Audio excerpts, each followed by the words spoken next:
Like that. I'd like to welcome to the show director of the upcoming documentary Kingdom of Silence, Rick Rowley. How are you today, sir? Great. Thanks for having me. Before we kind of dive into the movie, I wanted to ask you, what is your first memory of movies, and maybe what was the first movie you remember seeing? Oh my God. Wow. Well, that is not the direction I thought this was going to take, but it's great. I'm rolling with it.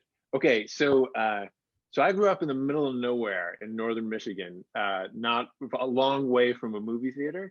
And I remember the first movie I saw in a theater was it was Star Wars when they re-released it. And my dad drove us into town, and like he pretended like the car engine broke down in front of the movie theater. He's like, "Oh, I guess we got to go inside." And I'd never seen it. Was a revelation to me. I mean, as it has been to so many others. But yeah, that is my first movie. That's awesome. So when I look at your filmography, you have the 16 shot The Story of Laquan McDonald, to the documentary Hate of Charlottesville, to American Divide. What inspires you to tackle these personal and somewhat controversial topics? Yeah, I think really people you start to make documentary films, or you desire to make documentary films because you want to change the world, right? Because you believe that film uh, is the vernacular of our culture. It's the way to interact with the world as it's going on. There was a time back in the 80s when people talked about, like, there's an information war going on, and what we lack is information. You got to get the information out. And I think that that's demonstrably been shown to not be true. What there is a battle of stories. And so film, it's the lifeblood of film are stories, and engaging with culture on the level of story feels like the most powerful place to be. So yeah, I mean, that's in general For sure. uh, why I've been drawn to this. I mean, specifically this film, Kingdom of Silence. I mean, I've Jamal was one of our own. He was a journalist who was murdered by the regime Absolutely. that he criticized. And so when one of our colleagues is killed like that, it falls on all of us to try to rescue what we can of his story from the silence that his murderers would impose. So that's a big piece of what drew me to this. Absolutely. That was going to be my follow up question. So, yeah, what it kind of attracted to the story? Because for me personally, when I'm watching this, you get bits and pieces, obviously, from the news. And for me, it's like understanding the story, just like you said, you're telling a story in film, right? But the way you tell the film story, obviously in the documentary style, it's very personal, it's very raw, and it's information that needs to be spread. And that's one of the things that I wrote in my reviews is this is a documentary that needs to be seen by a lot of individuals because there's a lot of misconception around the story. And was that something else that kind of inspired you to tackle the story? Yeah, definitely. So the other piece of it was, I spent like a decade as a war reporter in the region, Oh, covering, wars from Afghanistan, Iraq, Yemen, Somalia, Lebanon, other places. And in every one of these conflicts, Saudi Arabia was a participant, an active participant, and every combatant on the ground would tell you that. But in the U.S., it is just never discussed. It's never discussed that this toxic alliance between the U.S. and Saudi Arabia has sown violence and chaos around the region for decades for sure. without any real public like acknowledgement of it, or discussion, or analysis of whether we should be involved in this relationship, or whether we should recalibrate it or not. Absolutely. Yeah. Yeah, so that's my follow-up question is did you have any concerns when filming this? Obviously there is some concerns whenever you're filming anything, especially of this nature. Were you concerned with any blowback or recourse that would come from making this film? Well, I mean, of course we've been threatened. You know, I mean, you can't be naive when you begin a project like this. For sure. So we put into place operational and personal security protocols to keep ourselves safe. We have to operate under the assumption that your communications and your progress are being monitored. I mean, all the time, constantly, you're in communication with people who are targets of surveillance. I mean, you're also talking with people who are part of members of intelligence organizations, or who are, even agents of the Saudi intelligence itself. So there are those risks. Also, in order to tell the story properly, we had to go places where these risks are heightened. We have to go to Afghanistan. We have to go to Saudi Arabia. Saudi Arabia denied us journalist visas, so I had to sneak in on a tourist visa with mirrorless cameras and shoot kind of under the radar. But Sure.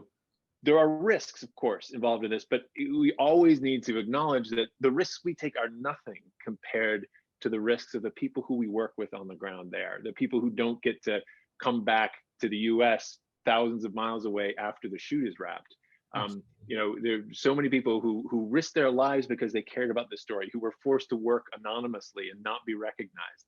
I mean, those are the people who are really on the front lines here. Absolutely. That's was. Did you obviously outside of the denial inside Saudi Arabia? Were there any other hangups that you when you're trying to film this or obtain individuals to talk about the film? Yeah, I mean, there are some aspects of this that we can't talk about because Sure. they're actually, they're parts of. I mean, the FBI is involved in some things, and some of the things are hung up with lawyers. But the but there are some just basic difficulties making a story like this happen. One is that the people who knew Jamal best, many of them are terrified to speak. Inside Saudi Arabia, it's very difficult for people. I mean, his family their travel permissions were denied. I mean, they were basically held hostage inside the country. Even before he was killed, when he was just in D.C. writing for the Post. Also, so many people spoke to us, and many people refused to speak at all. Many spoke anonymously. And a few agreed to go on camera. The other piece is that Saudi Arabia owns almost, most 90% of the media outlets in the Arab world, of the television channels, the cable networks, and of the newspapers. So Jamal's closest colleagues are journalists, and if they ever want to work again, they can't open their mouths about it. So it took a year for us to develop to find people who were ready at the moment in their career or the place in their life or in the world where they were willing to step forward and break the silence.